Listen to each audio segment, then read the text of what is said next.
Bili muna tayo ng breakfast. Lugaw tsaka yung Vietnamese na tawag nila Ban Quan. Let's go. Magmotor lang muna tayo. Yan. Okay, dito ng breakfast. Yan. Breakfast for today. Lugaw. Yan. Yan ito. Yan.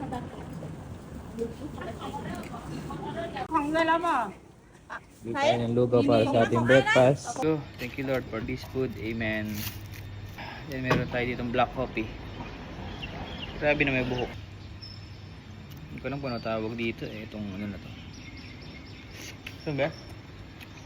Hindi makain. Ano? Sa Vietnam.